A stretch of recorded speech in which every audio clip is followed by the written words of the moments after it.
Y el cafecito está servido y humeante, y lo vamos a compartir con un querido colega. En el alargue de fin de semana, cafecito con colegas. Chantas y en el fondo solidarios, más al fondo muy otarios y muy piolas más acá. Vamos, aprendamos pronto el tomo de asumirnos como somos o no somos nunca más. Vamos a charlar en la noche profunda de Radio La Red con Juan Pablo Marrón, amigo de la casa, relator de esta radio y de TIC Sports, alguien que peleó por sus sueños hasta transformarlos en realidad. De chico siguió la campaña de Temperley, trabajó en varios medios de la zona sur, pateó la calle cuando fue vendedor ambulante, y aquel recorrido, de alguna manera, lo terminó llevando al lugar que hoy ocupa en los medios. Historia de superación, la que nos va a contar Juan Pablo. Bienvenido, querido amigo, ¿cómo va? ¿Cómo te va, Leo? Es un placer enorme saludarte en este cafecito. Un placer muy grande. Gracias por la presentación. Y gracias por estar a esta hora dispuesto a charlar con nosotros. 11 minutos pasaron en la República Argentina de las 2 de la mañana. Vamos a hablar, por supuesto, de pasiones que compartimos: la radio, el relato, el periodismo, el fútbol de ascenso. Tengo entendido que desde muy chiquito, Juan, supiste lo que querías ser. De hecho, tengo entendido que la pasión empieza cuando cursabas en el Colegio Belgrano de Temperley. ¿Estoy bien rumbeado? ¿Digo bien? Extraordinario, sí. Mirá, yo en Temperley fui a 2 colegios, 2 próceres justamente, uno el Sarmiento y otro el Belgrano. El Belgrano fue el colegio que más me marcó, porque además el colegio está exactamente al lado de la cancha de Temperley. Vos desde un aula podés ver el Beranger. Y bueno, había mañanas que mientras estaba la clase de historia podía ver el entrenamiento. Si giraba un poquito la cabeza a la izquierda, miraba el entrenamiento de la primera. Qué bueno eso. Y además siendo hincha del club de barrio. Y es un club que, vos sabés que a mí me despierta un interés muy grande, porque cuando yo paso, la primera vez que tengo el recuerdo de haber pasado por la puerta de la cancha, yo le pregunto a mi papá qué equipo jugaba, y él me dice, Temperley. Pero si no juega, le digo yo, no hay ningún Temperley. No juega porque no está habilitado a jugar, pero ya va a volver a jugar. Y esa historia de desamor, porque la verdad que encontrás a una institución que tiene la puerta cerrada, que tiene el pasto del campo de juego crecido, porque cuando yo conozco la cancha de Temperley no la conozco en un partido, la conozco entrando a hacer gimnasia con el primer colegio, que es el Sarmiento, que no tenía la infraestructura para que hagamos gimnasia allí. Entonces nos llevaban al Club Temperley, que abría solo para los colegios, y un día nos escapamos y vimos que la cancha principal tenía el césped, para nosotros que teníamos 6 y 7 años, por las nubes. Era el club que estaba clausurado, que estaba cerrado, que no estaba habilitado a jugar, y desde muy chiquito me enamoré de esa historia, y bueno, imagínate lo que fue cuando volvió a jugar, ¿no? ¿Y cuándo supiste? Estamos charlando con Juan Pablo Marrón, compartiendo el cafecito con colegas en la trasnoche de Radio La Red, en el alargue de fin de semana. Digo, Juan, ¿cuándo supiste que querías ser periodista? ¿Cuándo se despierta en vos la vocación y por qué?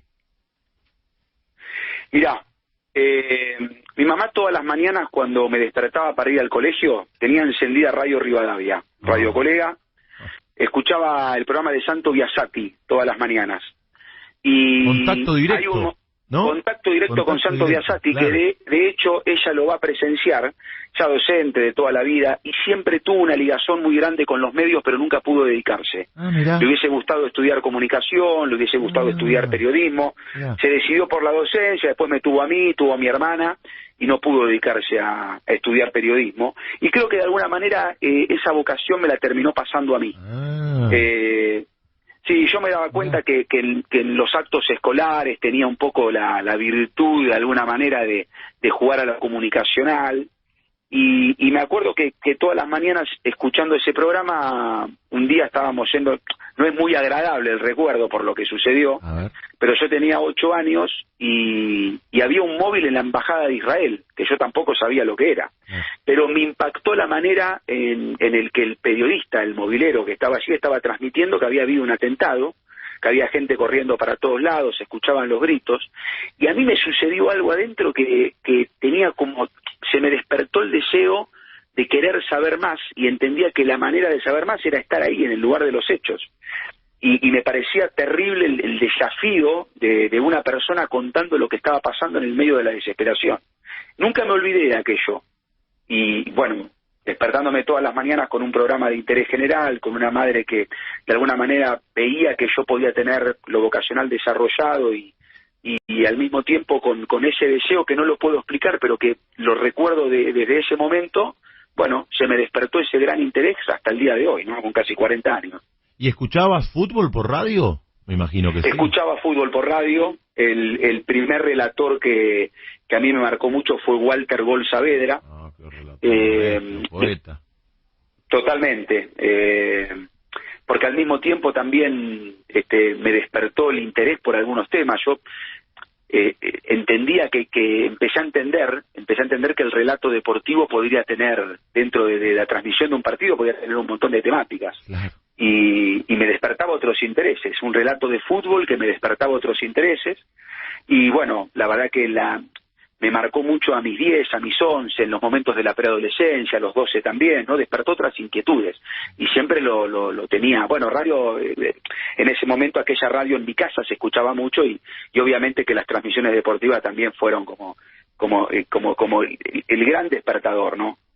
Cuando a Walter Saavedra, que lo trajiste a la charla, cuando le preguntan sobre el oficio de relator de fútbol, él dice: nosotros, los relatores, leemos en voz alta lo que los jugadores escriben con los pies. Qué maestro. Fantástico. Qué maestro, Juan, ¿eh? Qué maravilla. Fantástico, porque es esa manera. Bueno, mira, yo a veces cuando te escucho a vos relatar los partidos, hay un dejo de literatura, hay un dejo de poesía, y vos sabés que también me trasladás un poco a aquellos tiempos, me trasladás un poco, y esto no lo digo porque estoy saliendo en tu programa, lo digo porque sinceramente es así, y todo aquello que está relacionado con aquel tiempo a mí me genera una gran alegría, porque también en ese primer contacto, en ese romanticismo, en lo artesanal, en la primera relación que uno empieza a tener de chico, de adolescente, con los medios y con el sueño de poder formar parte, hay voces que no se te van nunca más en la vida, ¿no? Hay voces que te entran por el oído y te quedan en la cabeza para siempre, y la de Walter era una, y bueno, terminé siendo un oyente fanático de aquellas emisiones, de la Oral Deportiva y de tantos programas más, ¿no? Estamos charlando con Juan Pablo Marrón en el cafecito con colegas de El Alargue de fin de semana. Siempre algún desprevenido pregunta si las charlas son en vivo. Les decimos que sí, que son las 2:18 de la madrugada en la República Argentina y que tenemos en la ciudad de Buenos Aires una temperatura de 16 grados 6 décimas, el cielo está despejado y la humedad es del 68%. Me preparé para esta charla. Estuve averiguando algunas cosas de tu historia, Juan, de tu recorrido, y entre tantos datos y hechos que me contaron, que leí, que descubrí, rescaté que cuando tenías 16 años, en el 2000, fuiste parte de un programa de rock en radio, Nadie es Perfecto, en Radio Sensaciones, y que eras el columnista deportivo de ese programa. ¿Esa fue la primera experiencia en una radio? Sí, esa fue la primera. ¿Cómo desembarcaste en la radio? ¿Cómo llegaste a ese programa, a la radio? ¿Cómo fue aquella historia? Mira, la radio se llamaba Radio Sensaciones, era una FM de Temperley, que yo la conocí porque transmitía la campaña de Temperley, cuando Temperley estaba en Primera División C y había vuelto al fútbol después de 2 años de no estar habilitado a jugar, ni por la AFA, ni por el juzgado, por la quiebra. Y aquella radio fue un poco la propulsora de transmitir las marchas, transmitir las convocatorias que Temperley hacía para juntar fondos, que hacían sus socios. Y bueno, esa radio también se escuchaba los fines de semana en mi casa porque había un programa juvenil que se llamaba Los Mismos de Siempre, donde costaba mucho comunicarse. El programa salía solo en vacaciones de invierno y en vacaciones de verano, y era para los adolescentes, para los más jóvenes, y todos queríamos salir al aire. Y sabe que estaba ocupado permanentemente, tenía 2 líneas, había sorteos, se hacían fiestas, la gente, los oyentes y las oyentes llevaban comida a la radio, llevaban bebida, se generaban unos veranos inolvidables que estaban muy ligados al club. Y me acuerdo que yo había entrado al Colegio Belgrano que mencionaste, un colegio de una exigencia académica altísima, que yo, viniendo nuevo de otro colegio, me costó muchísimo la adaptación. Y además tenía pibes que, por ejemplo, iban haciendo, que esto pasa en otros colegios también, que van haciendo el CBC de la UBA mientras están cursando el último año del secundario, y bueno, muchos hoy son grandes profesionales. Y bueno, tenían el interés de desembarcar en la radio, de poder tener un espacio, de comprar un espacio en la radio, y sabían que yo quería ser periodista. Ellos no tenían esa intención, eran tipos que tenían un buen gusto musical, bueno, en el colegio eran más bien rebeldes, conflictivos, llenos de amonestaciones, de sanciones. Era un colegio religioso, Colegio Belgrano, que tenía un rector, el hermano Solas, un personaje extraordinario. Un colegio que también han salido jugadores de fútbol, Chucky Ferreira, por ejemplo, el árbitro Patricio Lustó, sí, exactamente, bueno, vecinos de la zona, y Matías Sánchez, el volante central, y así, bueno, puedo rememorar Fernando Zagarian. Estudiantes. Exactamente, Racing y Estudiantes, Fernando Zagarian, que jugó en Argentino Junior, sí. Cristobao, que llegó a la primera de Boca, jugó un tiempo con Carlos Bianchi y después no jugó más. Y tantos más, ¿no? Y bueno, el colegio tenía una muy fuerte formación en la educación física, muy fuerte formación en lo que tenía que ver con lo académico en general, y bueno, y había chicos que tenían distintos intereses culturales, que estaban ligados a la música, que estaban ligados a los medios, que estaban ligados al arte, había escritores, bueno, un colegio fantástico, que en algún momento alguien deberá hacer un documental.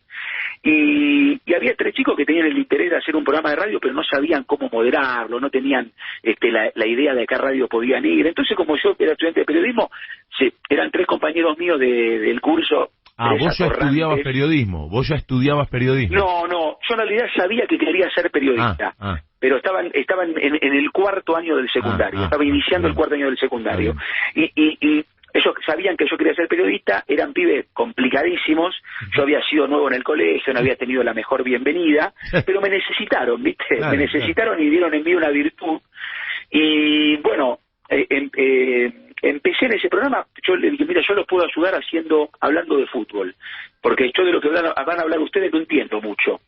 Y bueno, nada, ellos conseguían música inédita, ponían demos al aire, bandas que querían mostrarse que eran de la zona, y obviamente una cultura más ligada a la renga, los redondos, los piojos, ¿no?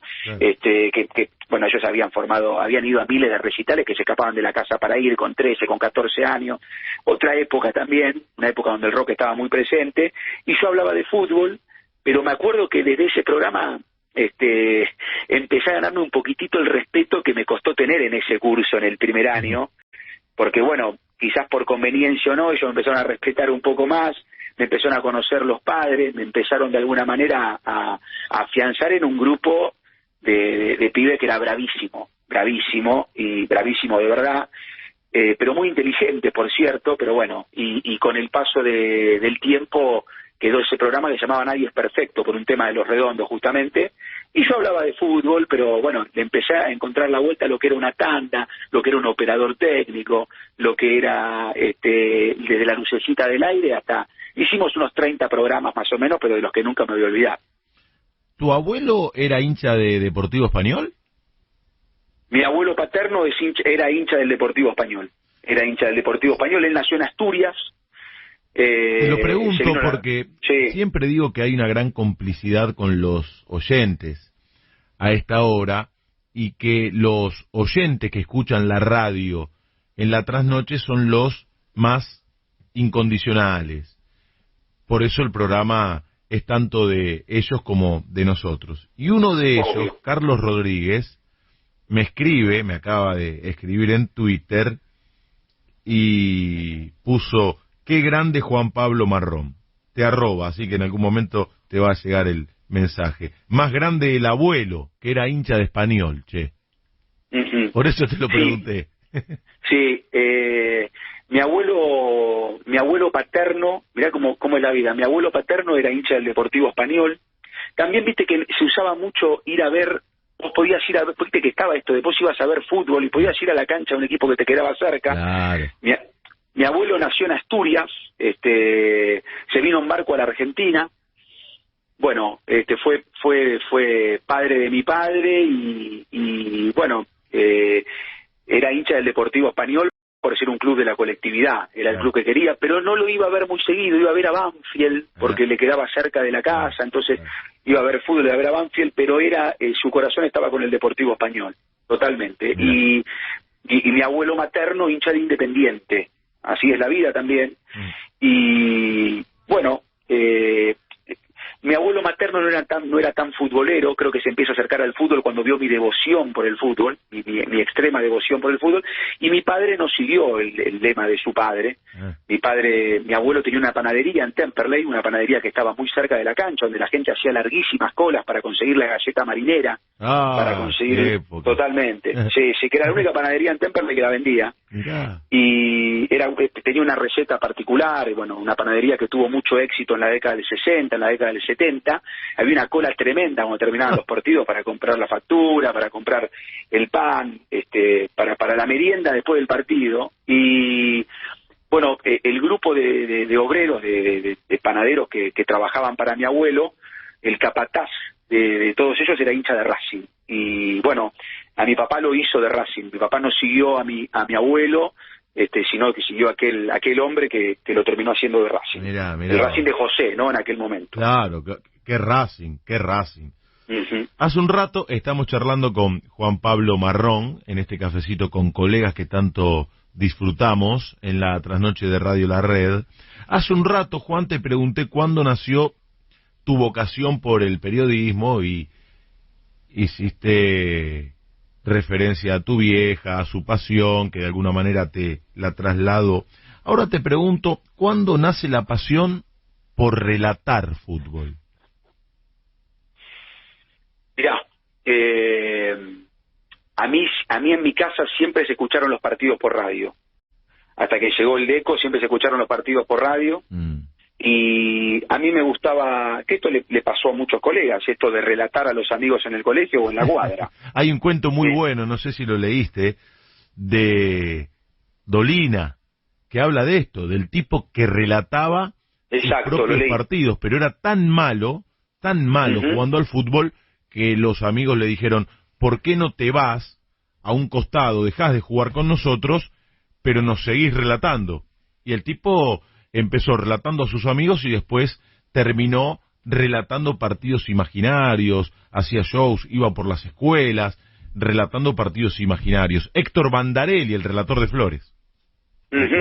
Bueno, mira, yo no tenía la destreza que tenían mis amigos para jugar, yo siempre atajé, y vos sabés que yo me sentía, todo el protagonismo y todos los goles que no podía hacer en un partido me los imaginaba y los contaba, de alguna manera, y los goles que mis equipos no hacían también, los hacía yo en el relato, en muchos momentos de angustia que tienen que ver con los resultados deportivos adversos, pero yo creo que nace un poco ahí, nace desde ese lugar, nace del lugar de no poder trascender adentro y tratar de trascender afuera. Y bueno, eso después se fue fomentando porque con el paso de los años lo que era una especie de hobby, una prueba, una diversión, un juego, lo que era un juego, con el paso de los años se fue haciendo un intento de oficio, ¿no? Siempre lo tomé como una unidad. En algún momento, no sé, uno también es un periodista que relata. Fue como un agregado. Después terminó siendo algo bastante importante. A mí es algo que me gusta hacer muchísimo, que disfruto muchísimo, que es un desafío enorme, que es de un descubrimiento permanente, que es de una evolución permanente, que uno no sabe cuál es el límite de la voz, cuál es el límite de la velocidad, todo lo que puede incluir un relato, es tan grande todo lo que puede incluir un relato de fútbol. Y bueno, yo creo que empieza un poco así, empieza empieza como este cuento de Dolina y bueno, y se ha quedado para siempre, ¿no? Vos de pibe sabías lo que querías ser. De hecho, ya en la secundaria trabajaste en un programa de radio, pero cuando termina tu etapa de alumno en la escuela secundaria, ¿qué fue lo que pasó? ¿Cómo siguió esta historia? Mirá, yo egreso en diciembre del 2001, y la verdad que salir del colegio en diciembre del 2001 es ser hijo de, como mínimo, una enorme incertidumbre. Porque obviamente que nunca es fácil terminar el colegio y tomar la decisión de a ver qué querés ser. Bueno, hay pibes que...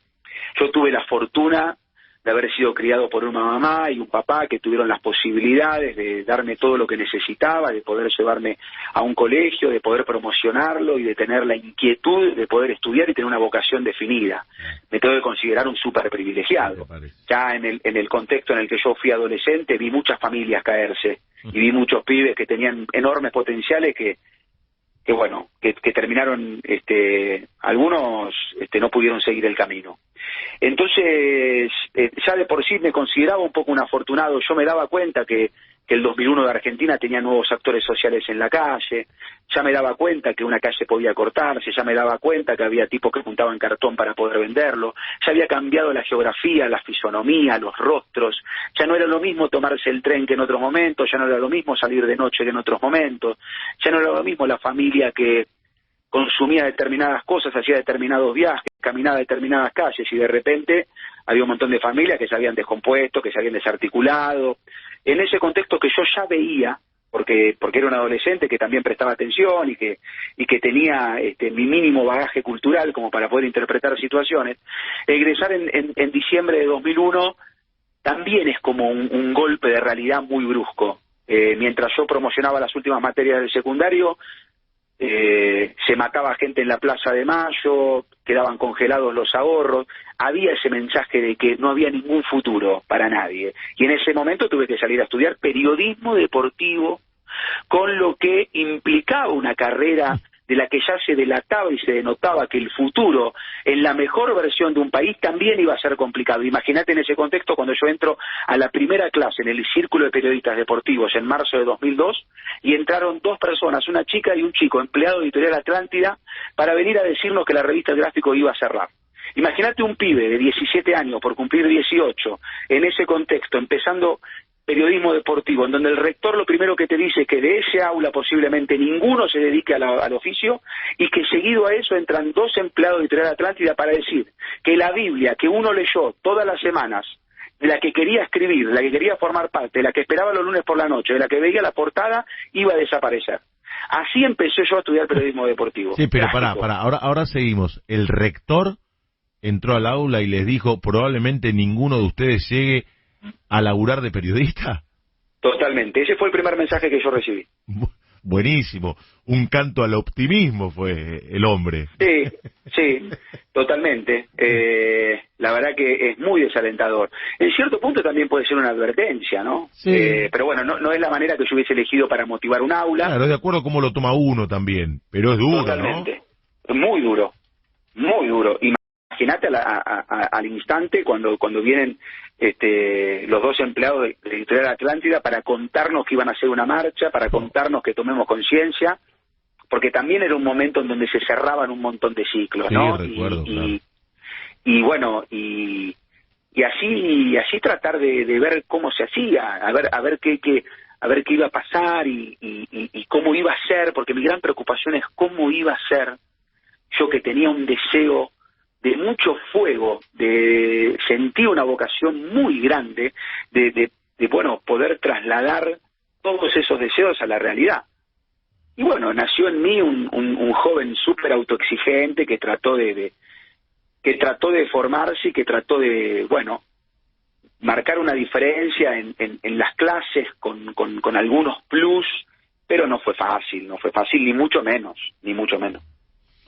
Hoy les digo a los amigos de El Alargue de Fin de Semana, ustedes lo ven a Juan Pablo Marrón, con el que estamos compartiendo el cafecito con colegas, asentado, tanto en la tele como en la radio, uno de los tipos que son referencia en el periodismo deportivo, pero hubo que atravesar etapas difíciles hasta llegar a ocupar un lugar destacado y merecido, por supuesto, en los medios. Y a propósito de esto, ¿en qué momento fuiste vendedor ambulante? ¿Qué vendías? ¿Cómo llegaste a tener ese laburo? Mirá, yo trabajaba en una productora de deporte adaptado de alto rendimiento. Para el que no entiende, deporte para discapacitados. Básquetbol en silla de ruedas, fútbol para ciegos, chicos con disminución mental que realizaban un montón de disciplinas deportivas. Yo trabajé en esa productora durante 3 años, el 2005, el 6 y el 7. En marzo de 2008 a mí me despiden. Fue mi primer despido, fue mi primer gran dolor laboral. Claro, primer gran golpe. Y sí. La situación de la productora estaba súper desencuadrada a nivel judicial, a nivel, digamos, el recibo de sueldo era muy complejo de interpretar, pero más allá de todo eso, no teníamos ningún derecho laboral. En aquel entonces no teníamos ningún derecho laboral y siendo muy jóvenes y con la pasión que nos desbordaba también, soportábamos absolutamente todo. Y bueno, yo recuerdo que para aquel jefe que tuve, que fue mi primer jefe, tomar la decisión de despedirme, recuerdo que más allá de que la tomó y que terminó siendo frío a la hora de yo sé que le había generado un gran dolor, pero bueno, más allá de eso, porque él confiaba mucho en mi trabajo, había una gran expectativa por la gran dedicación, pero bueno, con un compañero tuvimos la actitud de cuestionar un poco más allá de nuestro presente laboral y eso no generó del otro lado una buena respuesta. Y bueno, necesitaba trabajar y me fui a trabajar a un call center que nada tenía que ver con lo que yo venía haciendo, pero necesitaba trabajar. Era un call center en donde absolutamente nadie seguía nada ligado al fútbol. Yo creo, una vez escuché la palabra huracán y me acuerdo que bajé corriendo de la salita en donde estaba y estaban para ver si tenía el vínculo con alguien y estaban hablando de un huracán, no estaban hablando del huracán de Parque Patricio. Estabas obsesionado. Y para mí fue desesperante. Y bueno, y en ese call center trabajaba Leonardo Zárate, colega, hoy periodista de torneos, en las transmisiones de fútbol de ascenso y también de nuestra radio. Claro, Chicho. Exactamente. Y yo le dije, nosotros tenemos que hacer algo con el ascenso. Entonces se nos ocurrió hacer una revista impresa en papel. Y aquella revista, bueno, Leo familiarmente tenía una imprenta en Luján, el lugar en donde él nació. Y bueno, los pocos ahorros que yo tenía los invertí en imprimir una revista de ascenso, en comprar las fotografías, en mandar un fotógrafo a una cancha, en empezar a ver cómo se diseñaba una tapa, en escribir una nota editorial, en entrevistar a un jugador, en elegir los títulos, en elegir el póster, en elegir la contratapa. Y nosotros íbamos deambulando por los estadios del ascenso para vender las revistas y yo hacía la venta en todos los kioscos de todas las estaciones del ferrocarril Roca y en todas las estaciones de la línea C y la línea A del subte. Y después vendían los estadios al grito de la revista del ascenso, aquella revista. Y obviamente que con lo que recaudábamos pagábamos la impresión del próximo número. ¿Sabes qué me acuerdo? ¿Sabes qué me acuerdo de aquella revista?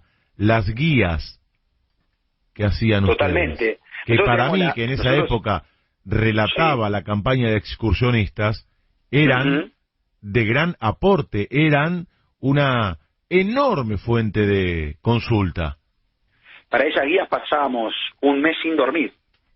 Les digo a los que no saben, las guías tenían los datos de todos los jugadores, de todos los planteles, de las diferentes categorías del fútbol de ascenso. Un laburo, Juan, me imagino, de locos. Infernal. Claro. Infernal. Mirá, eran 79 equipos para plasmar en las guías. Nosotros, nuestra intención siempre era sacarla antes que el diario deportivo Le, que también obviamente sacaba una guía con la fotografía de todos los jugadores. La de ustedes era mucho mejor, más completa, de verdad lo digo. Nosotros tratamos de poner los partidos jugados y los goles convertidos. Yo siempre fui mucho de archivar, de tratar de generar mis propias estadísticas, en aquel momento muchísimo más con el ascenso. Y nosotros nos dividíamos una categoría por periodista. Yo tenía la B Metropolitana porque era la que más conocía, había cuenta de seguir a Temperley, claro, que la jugó 15 años consecutivos. Te vas a sorprender con esto que te voy a decir. La primera división D la hacía Leonardo Zárate, la C la hacía Agustín Gigante, un periodista de Luján. ¿Ese chico no jugó al fútbol, no? El hermano. Ah, el hermano jugó al fútbol, claro, en Luján, claro, exactamente. Y el torneo nacional lo hacía Santiago Cantenis. Mira, que escribió y vendía la revista con nosotros en los estadios. Le decimos a los oyentes que no saben que Santiago Cantenis es el gerente de Radio La Red. Mira qué historia.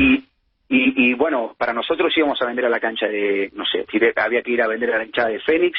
Bueno, y ahí, vos te imaginarás, yo me acuerdo la primera vez que fui a vender, una de las primeras veces fue solo, porque a veces cuando íbamos de a 2 era mejor, vos tenías que ir con una riñonera, con el cambio, con el vuelto, la revista salía a 2 pesos, después lo aumentamos a 3, la tapa y la contratapa era color, el postre era de un equipo, de una hinchada. Ya existía la revista Ascenso 2004, Ascenso 2005, Ascenso 2007, que era la revista del ascenso en la cancha mucho tiempo, y nosotros éramos un poco, durante un par de años fuimos un poco la competencia, había ido como una guerra a ver quién vendía más, a ver quién sacaba mejor contenido, pero era muy difícil a veces, no sé, la primera que fui a vender solo fue Defensa y Justicia, y me acuerdo que me paró uno de los muchachos de la hinchada de Defensa y me dijo, déjame acá 50 revistas porque si no, no vas a poder vender tranquilo. De esas historias hay un montón, nos pasó en Chacarita, nos pasó, bueno, había que arreglar para poder vender, porque si no era realmente complicado, o perdías la recaudación o perdías la revista, porque además, cuando vos llevabas la foto de la hinchada, ellos se sentían contentos porque también eran parte del protagonismo, ¿no? No solo podía aparecer la foto del jugador, sino la foto de ellos, que eran como un jugador más, y bueno, se vendía muchísimo lo que era la foto de las hinchadas.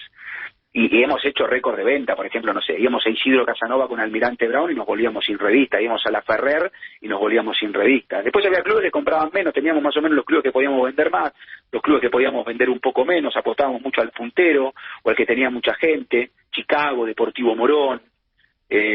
Nos fuimos a vender a Mar del Plata un día, nos tomamos el micro, Aldo Civi estaba puntero en el torneo nacional, jugaba con Tiro Federal, nos metíamos en la Popular, estábamos en el partido entero en la Popular vendiendo las revistas allí.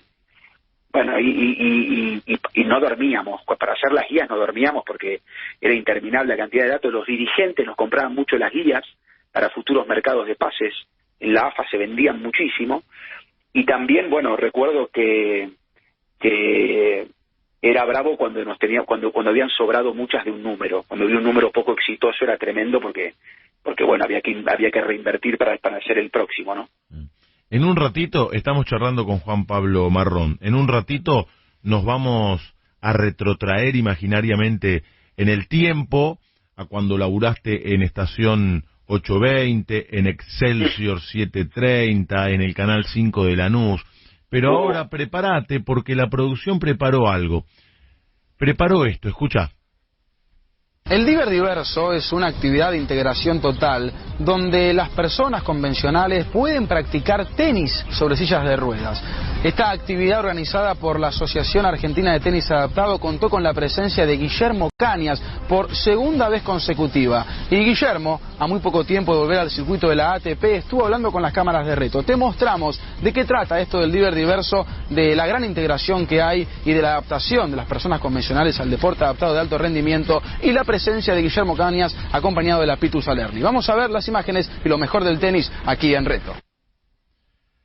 Tiene que ver con tu laburo en la productora a la cual hiciste referencia hace un rato, Juan. Sí. Vos sabés que era un desafío muy grande porque, no sé, por ejemplo, pasamos horas en el cenar, pero estaba buenísimo porque aparte era descubrir un mundo nuevo. Hay un montón de gente que se rompe el alma haciendo deporte y es totalmente invisible. Y bueno, siempre está ese deseo, y uno cuando es, no lo estoy solo circunscribiendo a los más jóvenes, pero uno cuando es más joven, por lo menos a mí en mi caso me sucedió que tenés como esa intención de tratar de hacer, no sé, yo tenía una obsesión por tratar de hacer visible lo invisible. Y vos sabés que era un desafío tremendo, porque hay cada historia, pues ahí se hacían en el CENAR torneos de básquetbol en silla de ruedas.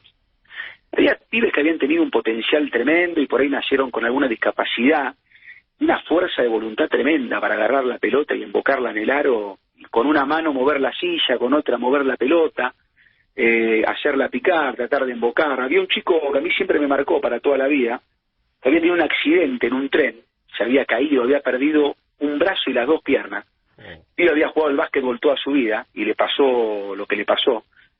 El tipo se sentó en una silla y siguió jugando al básquet. Y así como esas historias tenés infinitas. Silvio Velo, que jugaba al fútbol para sala para ciegos, jamás vio un partido de fútbol en su vida y era el mejor del mundo. No tenía ni idea lo que era, porque nunca lo vio. Y a mí me pasó la primera vez que le hice una nota, le pregunté, ¿y cómo ves a la selección? Y me dijo, mirá, yo no veo nada, me dijo. pero siempre se lo tomaban de alguna manera, se duplicaban porque tenían el tema sanado internamente y podían divertirse con la discapacidad. Y no existe la caridad para con el discapacitado. Si se le escapa una pelota al tipo que está jugando al básquet, no se le alcance que él se la pueda agarrar solo, ¿no? Eso me acuerdo que pasaba siempre, y después ponerse en el lugar de las familias, de lo que implica llevar a un chico con un montón de lo que nosotros creemos que son limitaciones y que terminan siendo potencialidades. Conocer un montón de familias que, como todas o como una gran mayoría, dan todo por sus hijos, y en estos casos quizás mucho más también, ¿no? No sé, había torneos de chicos con disminución mental, pero a veces en las expresiones está todo. Yo no me olvido más lo que era para los chicos, no sé, los que hacían equitación, por ejemplo, lo que ayuda a la equinoterapia, lo que ayudan los caballos, las caras de alegría, las expresiones de alegría del chico vinculado con el deporte, sintiendo ser realmente porque es así, ¿no? Porque más allá de tener alguna limitación, que nosotros la vemos como limitaciones, terminan siendo virtudes y sintiéndose exactamente igual como debe ser que las personas que son llamadas convencionales. Y fue un gran aprendizaje para mi vida aquel, pese a lo que tenía que ver estrictamente con aquella productora y con algunas irregularidades.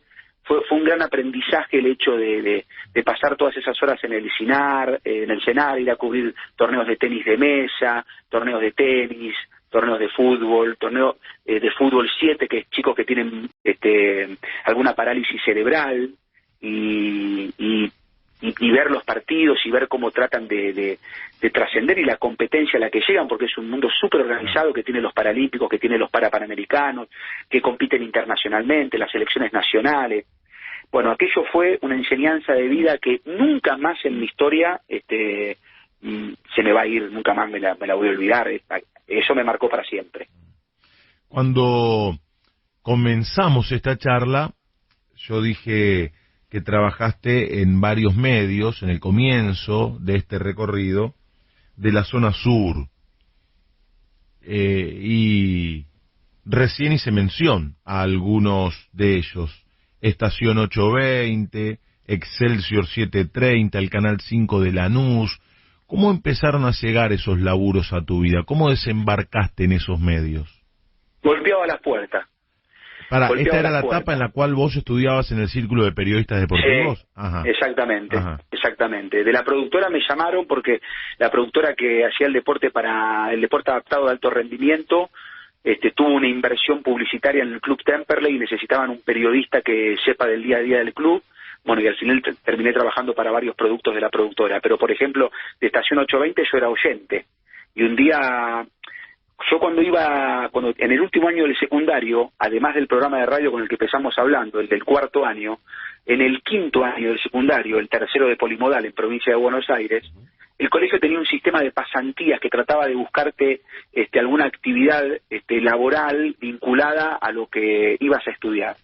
Y mi profesora de sociología fue al Club Temperley para ver si el club tenía un área de prensa. Obviamente en ese momento, estamos hablando del año 2001, no tan desarrollada como estos tiempos, época sin redes sociales, sin un internet desarrollado, con algunas publicaciones vinculadas a una gacetilla impresa y demás. Pero lo que aprendí en esos tiempos de estar en la cabina para recibir a los periodistas, porque veía cómo se conectaba una consola, porque veía cómo se salía al aire, porque veía cómo se pegaba una formación, porque veía cómo se abría una transmisión, porque conocí el mundo, o sea, vi el mundo que escuchaba. Ni te cuento cuando llegaban los periodistas para transmitir el partido por televisión, era cuando a Temperley le tocaba ser televisado, yo ese día me iba vestido de gala para recibir a los colegas que iban a transmitir el partido, porque para mí era lo más importante de mi vida. Y recuerdo que una de las tantas veces que se abría la transmisión de Aquí Temperley por Estación 820, que era un programa que había estado ligado a los peores momentos del club, un día le golpeé la puerta de la cabina número 13, a Daniel Heller, quien era el comentarista y el conductor del programa y quien llevaba adelante aquella producción, y les dije que yo tenía la inquietud de poder hacer alguna práctica, algo que le pueda servir al aire, que le pedía si me podía dar alguna oportunidad, y él me dijo, te espero el sábado que viene en la cancha de Estudiantes de Buenos Aires. Y me acuerdo que mi papá, que fue un tipo que me ayudó muchísimo con esto de llevarme a todos los estadios, me llevó aquella vez, se fue a la tribuna y me dejó ahí en la puerta de prensa, y yo no sabía bien qué hacer, hasta que fui a la cabina y me dijo, mira, no tengo handy para el vivo porque lo tiene el periodista del campo de juego de Estudiantes y el de Temperley, que es nuestro, así que si tenés grabador, sí, le digo, bueno, grabate como si estuvieses en vivo, grabate cosas, hay cosas en la cancha que siempre son noticia, me dijo. Si vos amás esto, algo tenés que encontrar. Y me acuerdo que fui a hacer una nota a un vendedor de maníes, que los ponían los ponían en un papel de diario, los envolvían en un papel de diario con un cono, y el tipo, era noviembre del 2002, me dice que estaba preocupado porque ya no se vendía en la cancha, ya lo que él hacía no se vendía, y era un momento donde la gente ya no le compraba, ¿viste?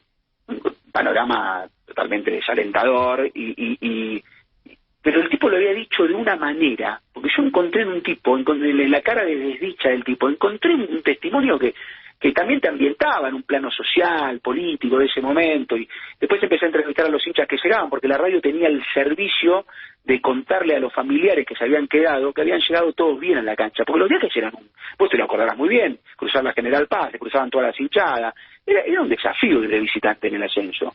Bueno, y me acuerdo que le grabé todo un panorama, y vi que ahí ves un par de gestos cuando van escuchando, y lo puso automáticamente al aire, y así empezó la historia con Estación 820, y con Telecreativa, que es el canal 5 de Lanús, de escucharme en la radio, me invitaron a formar parte del programa, que fue la primera experiencia televisiva con tanto que tuvo aquello, con tanta anécdota que ha tenido también. Eric Demkov, que es relator, un gran estadígrafo y por sobre todas las cosas un querido amigo de este programa y participa activamente del mismo, me manda una captura de pantalla con la tapa de Línea de 4. ¡Qué lindo! Guía del fútbol de ascenso, temporada 2009-2010. Anuario Fútbol de Ascenso. B Nacional, B Metro, Primera C, Primera D. Qué hermoso, mirá qué recuerdo. Es la tapa roja, si no me equivoco. Claro, la tapa roja, con letras amarillas. Fundamental las guías, me dice. Tengo varias. Ese fue como un libro aquella, porque hicimos el anuario con lo que había dejado una temporada y la guía con la temporada que venía. Sí, la recuerdo, esa la recuerdo como si fuese hoy. La recuerdo como si fuese hoy porque ese fue un gran desafío. Yo dije, agreguemos el anuario, en ese momento se hacían los balances anuales. A ver si te acordás quiénes estaban en la tapa.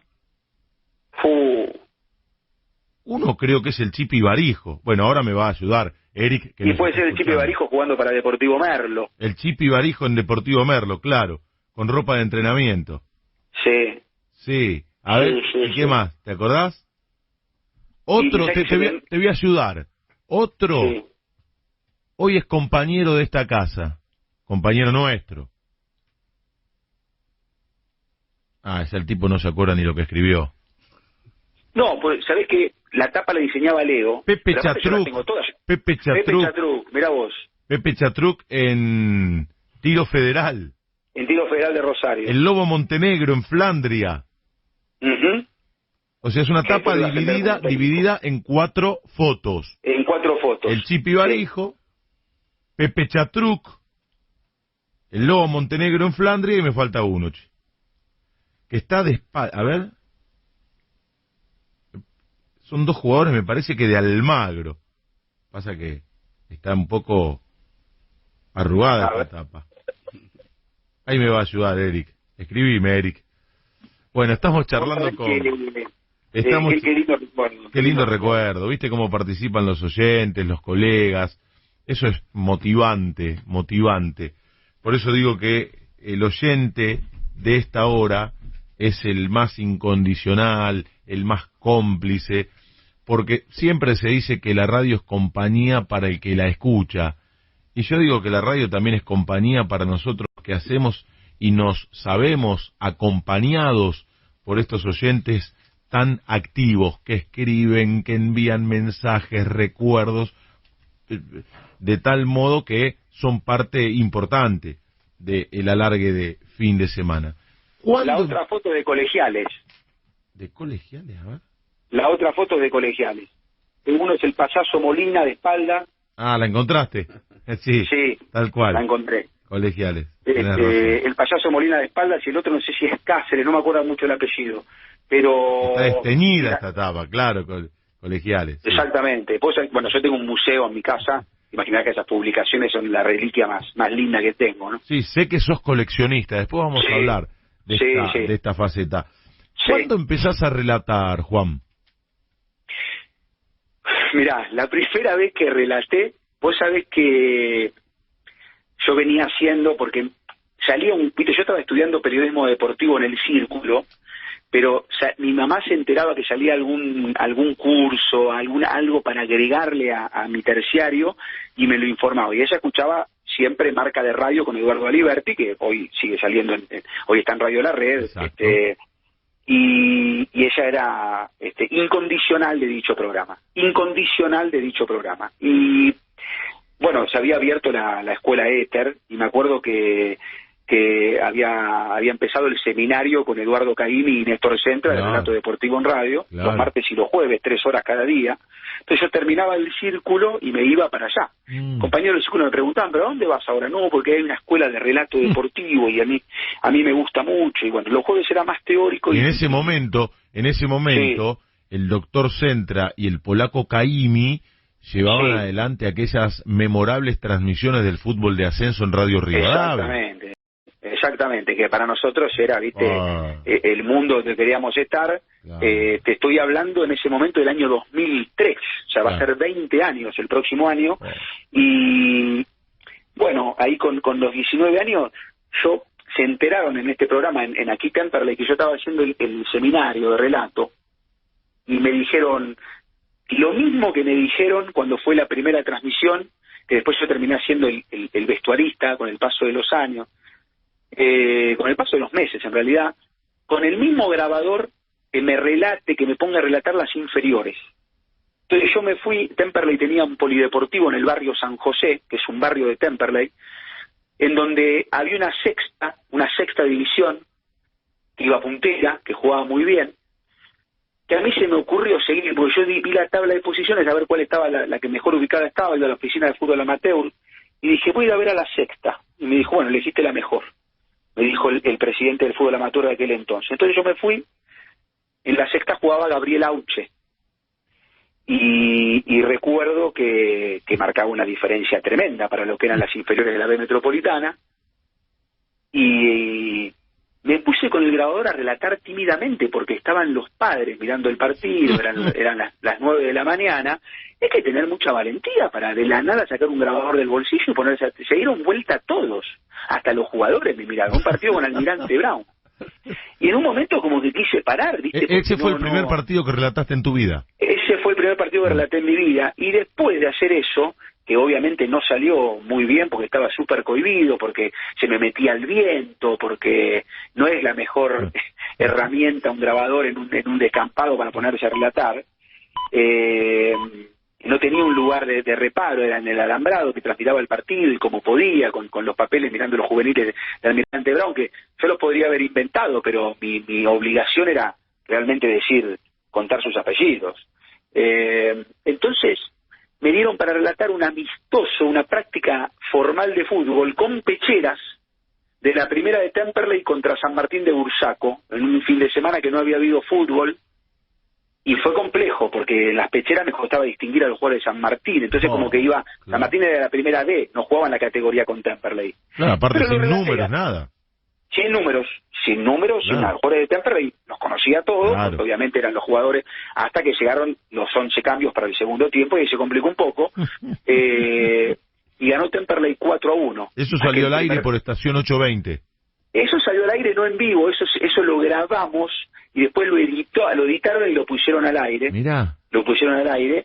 Bueno, no había quedado muy bien. Yo tenía, en ese momento era el primero, tenía 19 años y recuerdo que ¿sabes qué? Me pasó algo que también me marcó. Así me dijeron, no importa quién, pero miembro de aquel programa me dijeron, es muy difícil lo que vos elegiste para...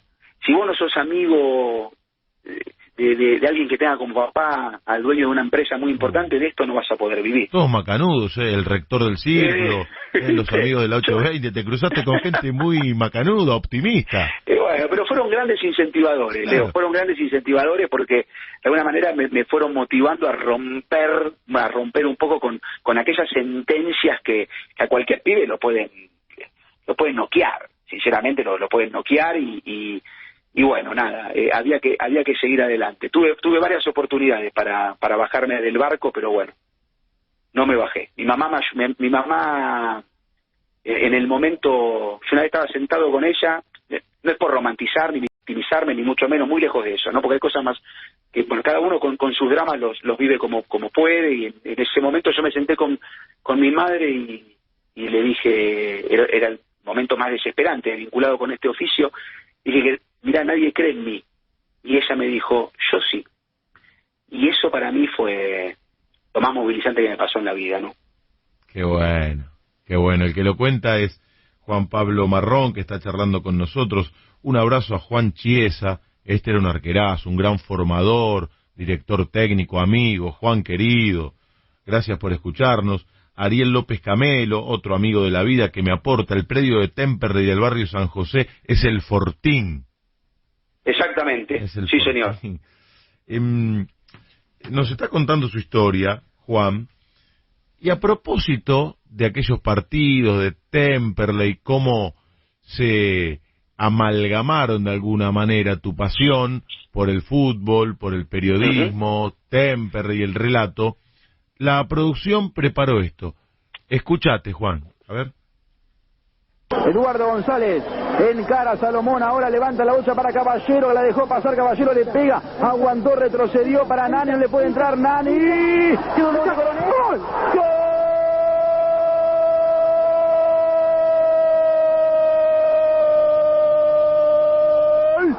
De Temperley apareció Coronel, luego de 5 pifias, luego de 5 rebotes, Temperley fue y ganó nomás la jugada. Temperley 1, Tigre 1, ¿quién sino? Coronel, el hombre de los goles importantes, el hombre que moja de visitante. Temperley llega a la igualdad.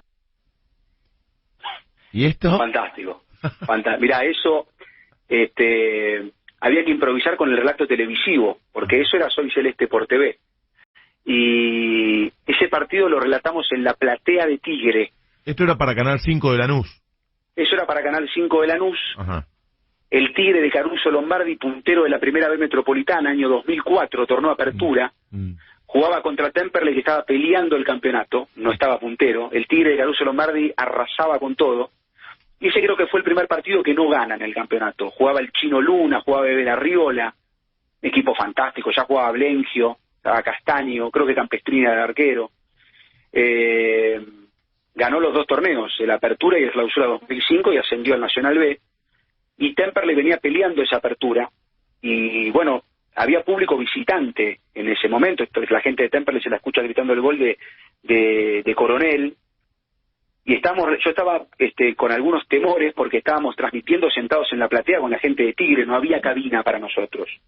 Y ahí pusimos una camarita. Vos sabés que hacer ese programa era de una artesanía. Mira, para editarlo, se ponía una VHS arriba de otra VHS y se grababa con la de abajo y se iba cortando.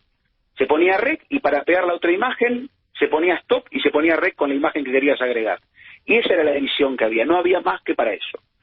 Imagínate los saltos de cuadro cuando salía al aire, y la escenografía era una pared pintada de celeste con un banderín y nada más, y un globo salchicha sin aire que decía Temperley, que bien puesto en la pared quedaba como mínimo un poquito pintoresco.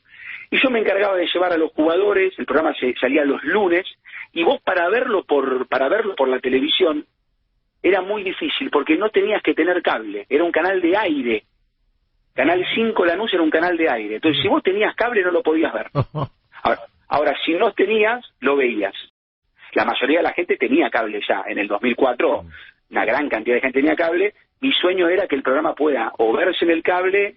Entonces, yo me acuerdo que lo que hice fue, Temperley tenía una página que era muy concurrida por los hinchas de Temperley, una web, Intercele se llamaba, donde yo le mandaba el VHS y él lo capturaba y lo subía a Intercele, y ahí la gente podía ver el programa por internet, que lo que yo quería que el programa se viese. Yo me encargaba de hacer los volantes para repartirlos en la cancha.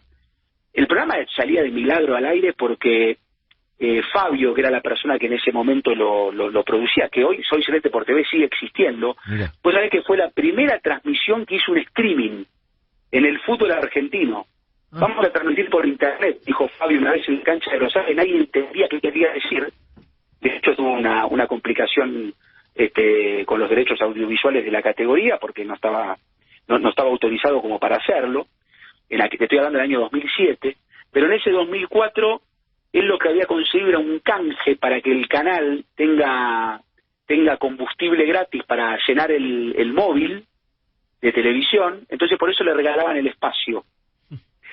Íbamos al canal colándonos en el tren. El canal estaba en Lanús, yo vivía en Temperley, no tenía ni para pagar el boleto. Nos colábamos los tres, era el hijo, Fabio y yo, y nos colábamos en el tren. Él llevaba los VHS y a las canchas íbamos viajando, o nos llevaba mi padre. Y él con el hijo que grababa, el hijo tenía 13 años y grababa con una cámara que le habían prestado. Y con eso hacíamos el programa. Teníamos un compacto del partido, un jugador como invitado. Yo iba a armar los zócalos y las placas a una especie de control electrónico que había en el canal, muy improvisado por cierto. Me acuerdo que a veces los cámaras estaban en huelga porque no les pagaban y dejaban la cámara encendida, nosotros hacíamos el programa. Pero bueno, con todas las vicisitudes hicimos casi 60 programas y yo iba contento. Eran los lunes a la tarde, y eso que escuchamos fue un partido con Tigre que Temperley empató 1-1, y yo, bueno, estaba ensayando al aire una especie de relato televisivo. Enseguida vamos a hablar con más detenimiento del relato por radio, del relato por TV, diferencias, similitudes. Estamos charlando con Juan Pablo Marrón en la trasnoche de la radio. 8 minutos pasaron de las 3 de la mañana en la República Argentina. ¿Cómo llegás, después de este recorrido por diferentes medios de la zona sur, cómo desembarcás en TIC Sports? Disfrazado de motomensajería. Disfrazado de yo había un momento donde el deseo de conseguir trabajo de periodista era muy grande. Claro. Y yo entendía que nadie, si yo dejaba un currículum en recepción, nadie me lo iba a recibir. En un lugar de seguridad, en una oficina, nadie me lo iba a recibir. Entonces yo lo que hice fue hacer una recorrida por algunos medios. Entonces fui, bueno, mirá cómo es la vida, Fui a Rock and Pop a esperar a Mario Pergolini.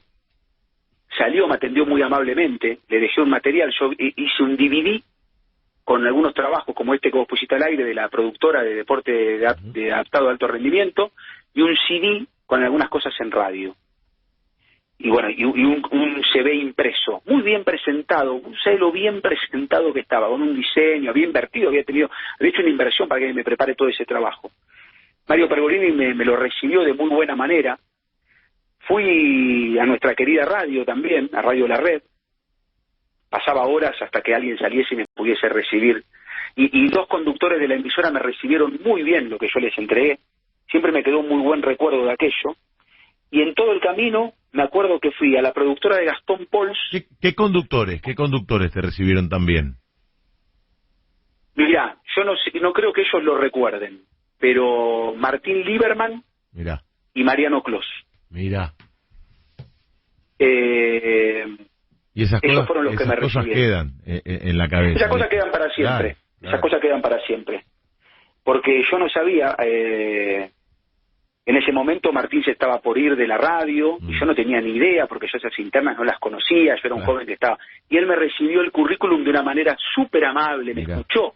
Mirá. Me escuchó, a mí yo sentía que no me escuchaba nadie, que nadie quería saber, que yo no iba a contar un problema, no iba a hacer terapia con los conductores. Le decía que yo estaba buscando trabajo, mira, te ofrezco esto, tampoco le quería generar una inquietud, mira, yo sé hacer esto, te ofrezco y te lo dejo, así lo hago.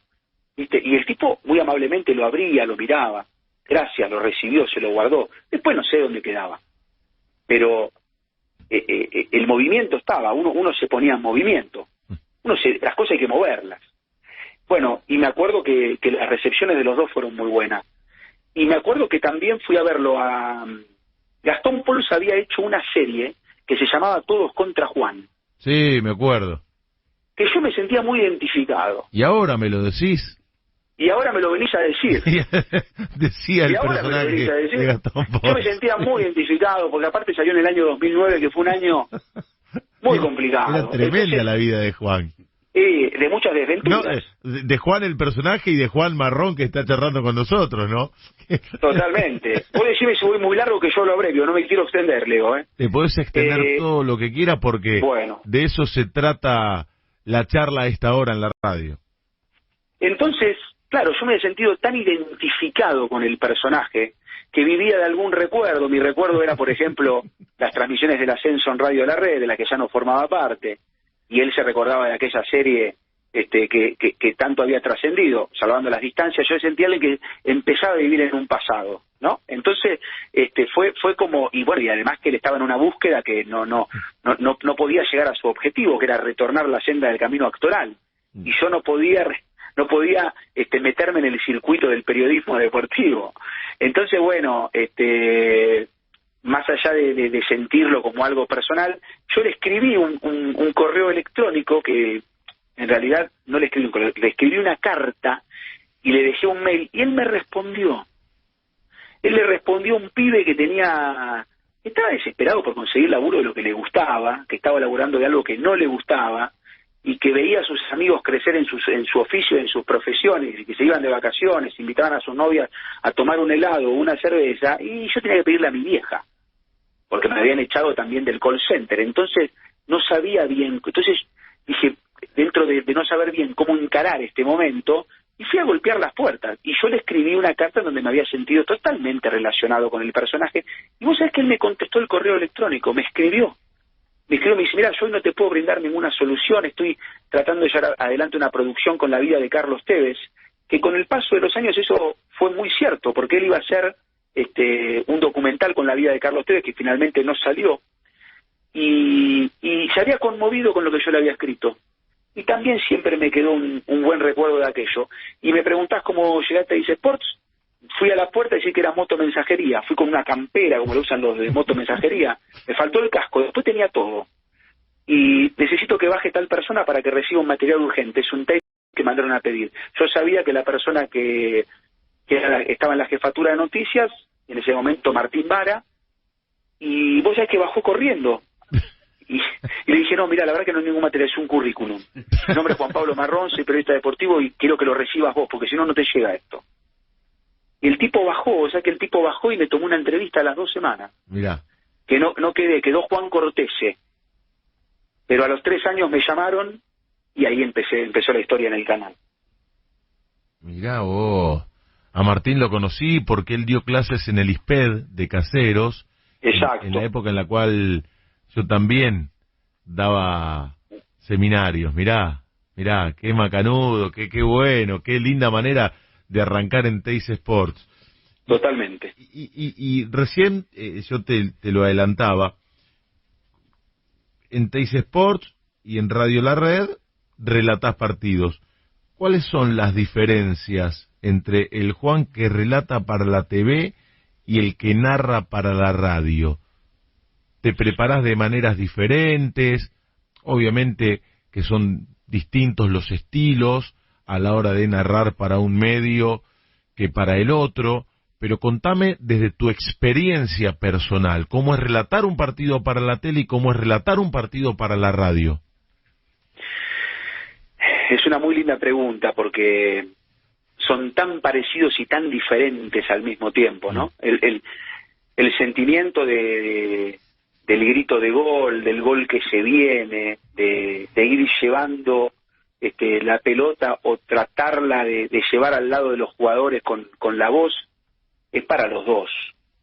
Ahora, el desafío de relatar en radio, que nos pone en juego la respiración, el diafragma, la garganta, la mente, la tensión, es impresionante, es un desafío total porque la radio nos invita a la velocidad, a poner la imaginación del que escucha en palabras, a tratar de describir todo lo que está pasando, a jugar con los sonidos, a jugar con las voces del que está abajo, del que está al lado, del que está en la radio, del que está en la platea, del que está en la tribuna. A saber darles el lugar, a jerarquizar los sonidos, a saber entenderlos, a tener que transmitir todo eso, transmitir modos de la voz, tonos, los tonos dicen tanto, los silencios dicen tanto. La radio permite un juego de manera permanente, que nos desafía nuestra velocidad también mental para ir resolviendo, porque en el medio se están desarrollando un montón de acciones en segundos, que pueden derivar en un gol, en una expulsión, en una falta, en una polémica, en una injusticia, en un acto de justicia también, en un premio, en un merecimiento. El relato radial es increíble, es infinito, me preparo muchísimo, porque pongo en juego mi voz, porque pongo en juego mi respiración, porque pongo en juego mi lucidez, porque la atención tiene que ser total, porque no hay lugar para la distracción, y porque sé que hay alguien que me está escuchando y quiere que le cuente lo que está pasando de la mejor manera posible. El relato televisivo también es fantástico, porque tengo la obligación de contar lo que la persona está viendo y al mismo tiempo de tratar de dejarle algo que mientras lo ve no lo vea. Entonces es un desafío enorme, porque el tipo ya está viendo el partido. Entonces vos tenés que hacerlo atractivo, porque quizás hasta no te necesite. Entonces tenés que ir contando, anticipándote. En la tele no tenés derecho a errar, no hay error en la tele. Porque si vos decís que la lleva Pérez cuando la lleva Juárez, entraste en un problema con el televidente, le estás mintiendo. Entonces, la televisión tiene la exigencia de que el error está prohibido. Si es gol, si es córner es córner, si es lateral es lateral, si es saque de arco, si es falta. Y en este momento de descreimiento, en este momento en donde hay un público que está a la defensiva de manera permanente. Es paradójico porque nosotros, Juan, los relatores, coqueteamos, convivimos con el error. ¿Cómo te llevas con eso? Siempre me llevé mal con el error porque nunca me los permití. Y el relator es como el arquero. En el error siempre te lo has puesto. Claro. Sobre todo en televisión. Porque en radio puede pasar, queda registrado, pero en la locura, siempre relatar en radio es como más difícil. Hay como un reconocimiento al mérito de relatar en radio por parte del oyente, del seguidor. En televisión estás muy expuesto a un montón de cosas. El error lo sufrís por la autoexigencia y al mismo tiempo también lo sufrís porque no te lo permitís, porque va en contra de lo que querés transmitir. Y si vos decís una cosa y está pasando otra porque lo viste mal, porque te podés equivocar, porque sos una persona. pero también en la tele te lo hacen sentir, el público te lo hace sentir. Claro, y hoy las redes sociales en ese aspecto son muy impactan de otra manera. Antes quizás no te enterabas de la resistencia de determinadas personas. Podría haber una carta al canal, un mail, una carta de... Hoy las cosas te llegan al instante, antes de que te equivoques ya te están puteando, quizás. Claro. Y aparte por las dudas, te putean por las dudas. Estilos. Exactamente. Hay gustos, hay estilos, hay cosas que a la gente le gusta. Así como le gustan equipos que atacan o que defienden, también le gustan voces, tonos, gritos. Pero es fantástico, el relato deportivo es fantástico. ¿Y dónde te sentís más cómodo? ¿Qué te gusta más? ¿Relatar en la radio o en la tele? A mí definitivamente en la radio. Yo me siento relator de radio, más allá de que pueda hacerlo y lo hago eventualmente en la televisión. Sí. Mira, yo en la televisión, a mí me gusta mucho el relato de televisión. Yo siento que uno se va encontrando también. Porque vos empezaste, arrancaste con aquellos primeros relatos en la radio, en la 820, en la campaña pero de tuve como... Pero te hiciste o te terminaste de formar como relator de tele, ¿no? Exactamente. Claro. Y sentí que los primeros que me llegaron importantes fueron en televisión. Claro, fue como al revés un poco de lo que... La radio la estoy descubriendo yo. Yo estoy descubriendo cuáles son algunos límites. He trabajado mucho con una foniatra que me hizo descubrir un montón de cosas que yo pensé que no formaban parte de mi cuerpo. Determinada resistencia, apertura, maneras de regular para no terminar cansado. Uno tiene la exigencia de a las 6 de la mañana estar hablándole a un micrófono y tener que tener un buen tono a las 9 de la noche para relatar un partido, y a las 6 de la mañana del otro día no tener la voz rota. Todo eso lleva un trabajo enorme, que es un trabajo invisible, pero yo me estoy enamorando del relato radial. Yo pensé que el amor era el relato televisivo, y de repente me aparece un amante que es el relato radial, y yo me estoy enamorando del relato radial. Qué bueno. Entonces, la verdad, hoy estoy confundido, tengo el corazón partido. ¿Y en Teis Sports cómo empezaste a relatar? Porque me escucharon relatar en la radio y no tenían relatores. Vos podés creer que yo era un tipo que fue a golpear la puerta de todos los medios, golpeó la de Teis Sports, no quedé en el casting, pasaron 3 años, me llamaron, entré como corresponsal de la ciudad de La Plata sin ser platense, cubriendo Gimnasia, porque no me podían hacer entrar como cronista de ascenso porque no había cupo. Entonces hice una mitad de corresponsalía y después se abrió el cupo, pero fueron 2 años y medio donde tuve que esperar mucho. ¿Y sabés cuál fue mi debut relatando en el canal? En un mundial. ¿Hay algo que tenga más presión para que eso? Porque yo estaba relatando en Rock and Pop, en el equipo de Mariano Clos. Y te escucharon en Teis Sports. Exactamente, y sabían, y yo ya, exactamente, y yo trabajaba en el canal ya. Claro. No estaban al tanto de que podía afrontar una transmisión con las primeras herramientas. Y entonces, bueno, tomaron la arriesgadísima decisión, que yo se las voy a agradecer toda mi vida, de llevarme a la Copa del Mundo, a la de Brasil 2014, para tener un elemento más allá de lo que yo fui a trabajar allí, que fue cubrir entrenamientos de distintas selecciones que no sean la Argentina, y trabajar en los pisos del canal y hacer permanentemente móviles desde la concentración y el entrenamiento de Brasil, el entrenamiento de Holanda, el entrenamiento de Italia, el entrenamiento de Inglaterra, el entrenamiento de tantas selecciones que compitieron. Tenerme para canal, transmitía algunos partidos que después salían en diferido, porque tenía los derechos de todos los partidos, pero no los tenía muchos en exclusivo, algunos sí, otros no. Entonces, los que salían en diferido, para aquel que no los vio durante el día, a las 2 de la mañana lo ponía, y eso los relataba yo. Y hasta que en un momento tuve que relatar uno en exclusivo, que salía un sábado a la noche, jugaban Alemania y Ghana, y se te llena de preguntas la vida, porque es una Copa del Mundo, estás relatando un partido que solo lo tiene el canal, y se abre el micrófono y empezó la transmisión, ¿eh? ¿Viajaste para el Mundial? Sí, fui a Brasil. Sí. Qué bueno. Inesperado porque yo fui sobre la hora, se generó un espacio para ir, por esto que te cuento, y porque vieron que por ahí tenía este agregado, y bueno, es una decisión que yo siempre le voy a agradecer a la empresa, porque a mí me enriqueció mucho, y bueno, pues es que fue la primera vez que salí del país, yo no conocía otro país. y me encontré con otro país en una Copa del Mundo. Nada menos. Y escuchá lo que tenemos preparado, lo que preparó la producción. Estamos charlando con Juan Pablo Marrón a propósito de aquel mundial, de aquella experiencia y de tus primeros relatos en la tele, en Teis Sports. Philipp Lahm, Kroos que tocó para Schweinsteiger, levantó para Özil, Schweinsteiger que buscaba de cabeza. Es un jugador sin errores, Schweinsteiger. Levanta Kroos, el envío.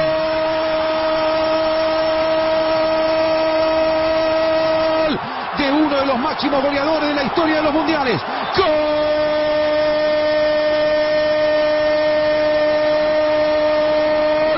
de Alemania! Miroslav Klose, recién ingresado, decreta el empate parcial. Alemania y gana. Ahora están empatando 2-2. Gran laburo de Lucho Stillman, nuestro productor. Fantástico. Gracias, Lucho. Fue uniendo cada eslabón de la vida profesional de Juan Pablo Marrón, que nos está contando su historia en el cafecito con colegas de el alargue de fin de semana de Radio La Red. ¿Y cómo fue que apareciste en la Rock and Pop?